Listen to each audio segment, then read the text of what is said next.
Hello दोस्तों, मैं Arya Shukla, business advisor and founder online business workshop. मित्र, हम बात कर रहे हैं कि टाइमली सक्सेसफुल की,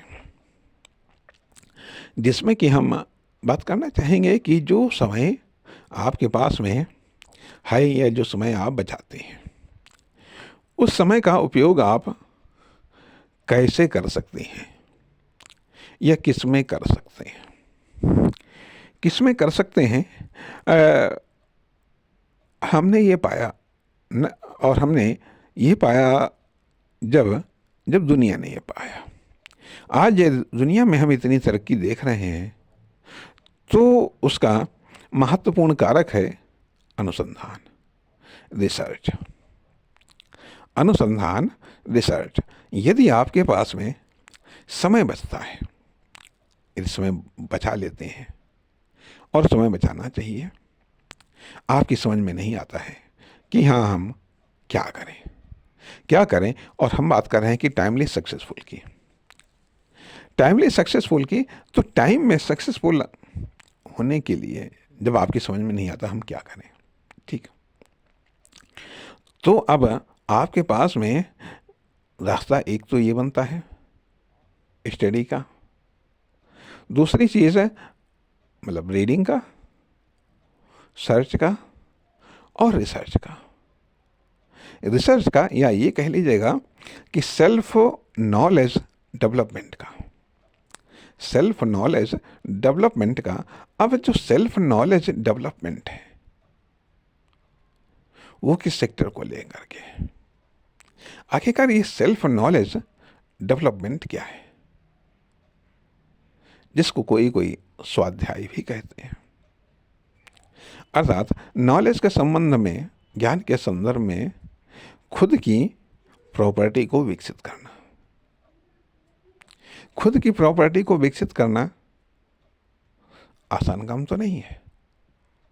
मैं समझता हूँ उतना ही कठिन है जितना एक बिजनेस को खड़ा करना। उतना ही होता है सेल्फ नॉलेज को डेवलप करना। सेल्फ नॉलेज को डेवलप करना का अर्थ यह बनता है कि मैं समझता हूँ कि गड्ढा खोद करके, और इतना बड़ा गड्ढा खोद करके कि उसे कुआं कहा जाए, और तब पानी को निकालना और उसे पीना। पीना अर्थात कुआं खोद करके पानी को निकालना और पीना।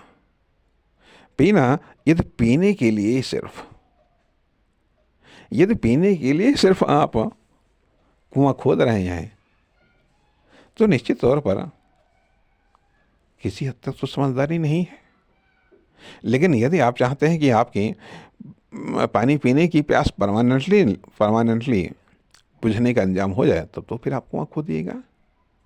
वरना तात्कालिक तौर पर यदि आप प्यासे हैं और तुरंत आपको पानी चाहिए, तो फिर कुआं खोदना श्रेयस्कर नहीं है। लेकिन यदि आप वास्तव में जीवन में सफल होना चाहते हैं, ठीक है, तब तो फिर ये जरूरी है कि आप रिसर्च का सहारा लें, सेल्फ नॉलेज डेवलपमेंट का सहारा लें। क्योंकि जब आप जीवन में सफल होने के लिए, स्वाभाविक बात है कि उस चीज़ को डेवलप करना होगा जिसकी कॉपी करना नामुमकिन जैसा कठिन हो। और यदि मान लिया जिसकी कॉपी करना आसान है, या मान लिया जब आप दूसरे की कॉपी नहीं करते हैं, सक्सेस के लिए जब आप दूसरे की कॉपी नहीं करते हैं बल्कि खुद जनरेट करते हैं, खुद क्रिएट करते हैं, कठिन जरूर लगता है। लेकिन यदि वो आपके लिए कठिन है, तो दूसरे के लिए भी कठिन पड़ेगा, और वही चीज़ आपको सक्सेस दिलाएगी। तो अब यहाँ पर सवाल इस बात का उठता है कि आप रिसर्च का सहारा लें। अब इसमें पहली बात तो आती ही है कि रिसर्च में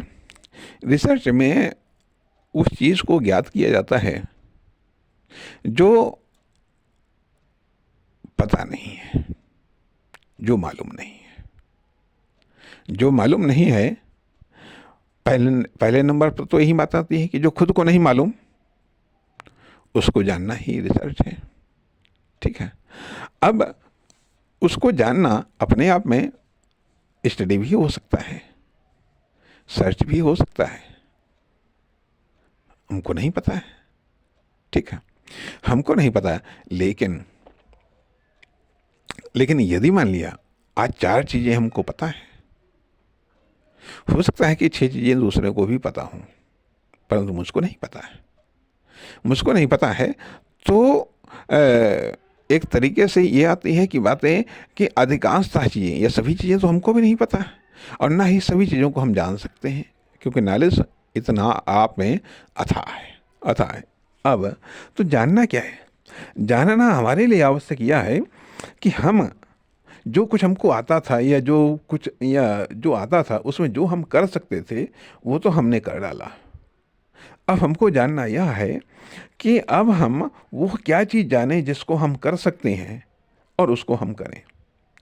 अब हमको कुछ करना है और उस कुछ करने के लिए हमें कुछ जानना है, वो जानना जिसको हम कर सकें। दुनिया ने किया या दुनिया ने कर डाला है, उससे हमको मतलब नहीं है, क्योंकि उसको जब हम कर नहीं सकते हैं तो हमारे काम का नहीं है। हमारे काम का वो है जो हम कर सकते हैं। इसके लिए मुझको रिसर्च की आवश्यकता है। इसके लिए मुझको रिसर्च की आवश्यकता है। इसके लिए हमको अपने दिमाग पर जोर डालने की आवश्यकता है। इसके लिए हमें अपने ऑप्शन को तलाश करने की आवश्यकता है। तो हम जो हमारे पास में समय बचता है उसमें हम रिसर्च का सहारा ले सकते हैं कि अब हम क्या करें। आत्मचिंतन का सहारा ले सकते हैं, आत्म विश्लेषण का सहारा ले सकते हैं। अब यह जो रिसर्च है मुख्य रूप से ज्ञान प्रधान है, चिंतन प्रधान है। और इसमें जब हम कार्य करना शुरू करते हैं तो ऐसा लगता है कि जैसे कि बिल्कुल निरर्थक प्रयत्न कर रहे हैं। अब मान लिया एक दृष्टिकोण से यह भी देखा जाए कि आपने जो बिजनेस स्टार्ट किया है या जो फर्म दुकान कंपनी स्टार्ट की है, ये तो उसका रिटर्न नहीं मिल रहा है, तो भी तो आपको लगता है कि हाँ एक निरर्थक प्रयत्न ही है। ऐसा तो नहीं है कि हमने गलत कार्य स्टार्ट कर दिया या गलत समय स्टार्ट कर दिया, या हमारे अंदर वो योग्यता या क्षमता या दक्षता नहीं थी जो कि इसको स्टार्ट करने के लिए आवश्यक थी।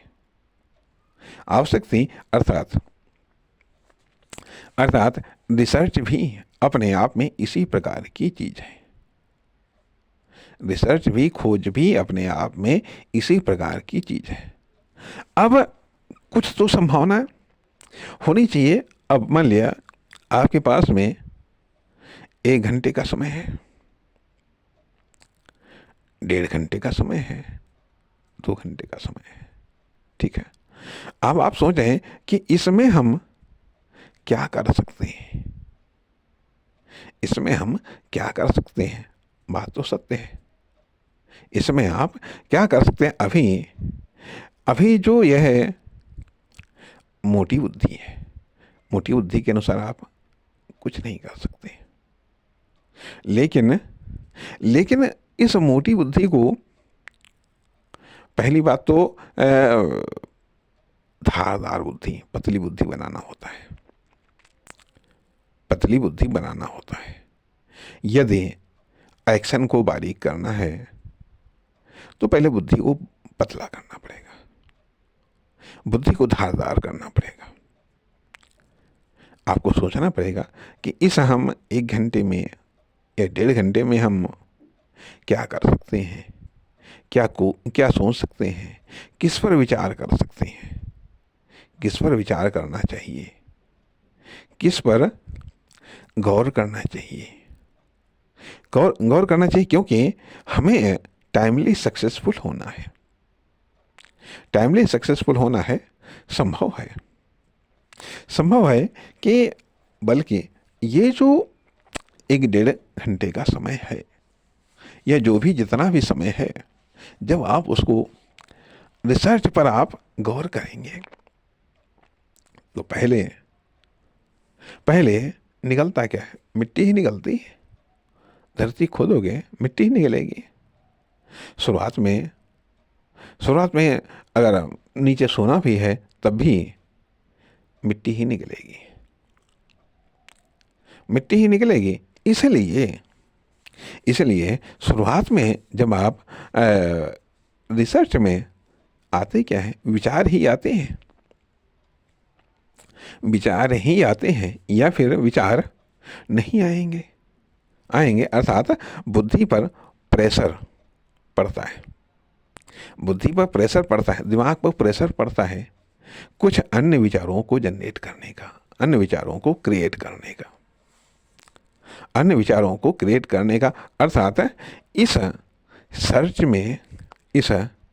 रिसर्च में आपको वैल्यूएबल थॉट मिलेंगे, जिनसे कीमती प्लानिंग की जा सकती है, और उन कीमती प्लानिंग से इफेक्टिव एक्शन जनरेट किए जा सकते हैं, इफेक्टिव एक्शन जनरेट किए जा सकते हैं। इसलिए इस टाइम में आपको रिसर्च पर फोकस करना है, रिसर्च पर आपको फोकस करना है। आप कहेंगे हमारे बस की बात नहीं, अरे जब तुम्हारे बस की बात नहीं तब तो फिर बात ही खत्म, तब तो फिर बात ही खत्म। अर्थात सक्सेस के संदर्भ में ये कतई नहीं कहा जा सकता ये हमारे बस की बात नहीं है, या इसे मैं नहीं कर सकता, या ये मुझसे नहीं होगा। जहां पर आपने ये शब्द कहना शुरू कर दिया, ये मुझसे नहीं होगा, ये हम नहीं कर सकते हैं, ये हम नहीं कर सकते हैं, शायद आपकी सक्सेस केवल यहीं तक थी, केवल यहीं तक थी। नहीं तो इस दौरान कुछ ऐसे आइडियाज आ ही जाएंगे, या तो वो आपको भटका देंगे, कोई न कोई ऐसा रास्ता निकाल देंगे कि वो आपको बिजी कर देंगे। आपको लग जाएगा कि हाँ ये बात तो ठीक है, ये हमको ये कर लेना चाहिए था कार्य, और आप यहाँ से हट जाएंगे। अर्थात टेम्परेरी राहत मिल सकती है आपको, टेम्परेरी राहत वाले विचार भी आ सकते हैं, इसलिए यह एक इम्पोर्टेंट यूज़ है। यदि आपके पास में खाली समय मिल रहा है तो आपकी समझ में नहीं आ रहा कि हम इसका उपयोग किस में करें, ठीक है। अब जो आप उपयोग कर रहे हैं टाइमली सक्सेसफुल के लिए, तो पहली बात तो आती है कि जो समय का जो दुरुपयोग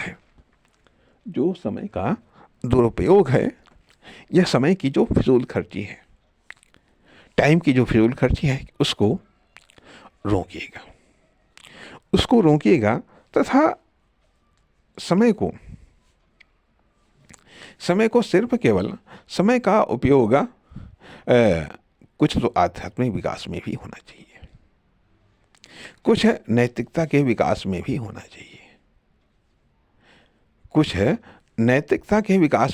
चाहिए, तथा कुछ भौतिकता के विकास में भी होना चाहिए, कुछ नैतिकता के विकास में भी होना चाहिए, कुछ आध्यात्मिकता के विकास में भी होना चाहिए। अर्थात विकास का जो अर्थ है, या जो डेवलपमेंट का जो अर्थ है, अर्थ है उसको भी एक सीमित अर्थ में न लेकर के व्यापक अर्थ में लेना चाहिए।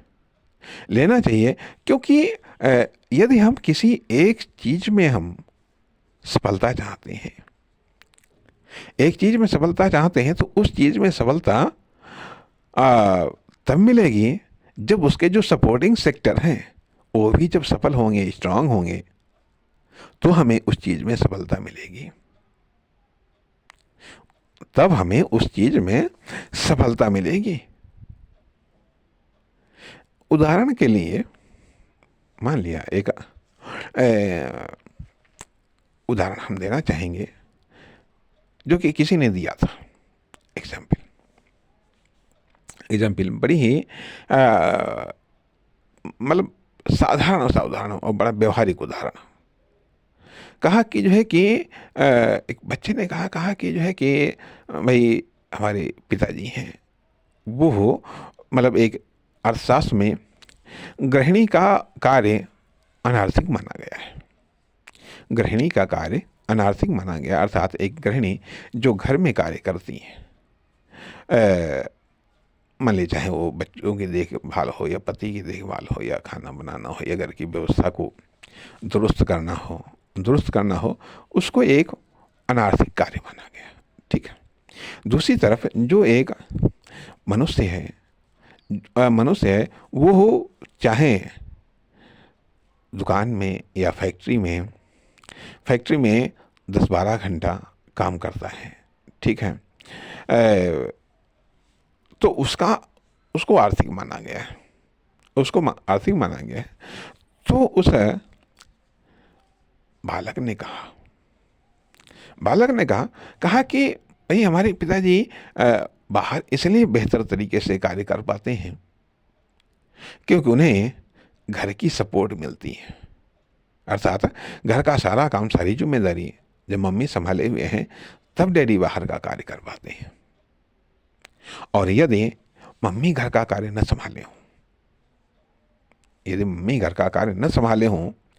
संभाले हों तो डैडी बाहर का कार्य इतनी बेहतर तरीके से नहीं कर पाएंगे। जरूर उन पर घर की टेंशन हावी होगी, तथा साथ ही साथ उनके पास में एक पर्पस है कि जो घर में हमको वो बेहतर सुविधाएं मिल रही हैं, पत्नी है, बच्चे हैं, ठीक है, ये जो बेहतर सुविधाएं हैं, तो इन बेहतर सुविधाओं के लिए हमें बाहर बेहतर प्रदर्शन करना है। जब हम बाहर प्रदर्शन करेंगे बेहतर, तो हमें बेहतर सुविधाएं मिलेंगी, या वो लोग बेहतर हैं इसलिए हमें बाहर बेहतर प्रदर्शन करना है। तो कहने का अर्थ यह बनता है कि यह सपोर्टिंग सिस्टम है। एक चीज में सफल होने के लिए जरूरी है कि सपोर्टिंग सिस्टम स्ट्रांग होना चाहिए, नहीं तो आपकी पावर, आपकी एनर्जी डाइवर्ट हो जाती है। परिणाम आप उतनी प्रबल या उतनी फोर्सली रूप में आप अपने उस क्षेत्र में या अपने मार्ग पर नहीं बढ़ पाते हैं। अर्थात कि आगे बढ़ना तो पर्पस होना ही चाहिए, लेकिन हम क्यों आगे बढ़ना चाहते हैं उसके लिए भी तो पर्पस होना चाहिए। तो इसलिए यह पहलू भी इम्पोर्टेंट है। नमस्कार, धन्यवाद।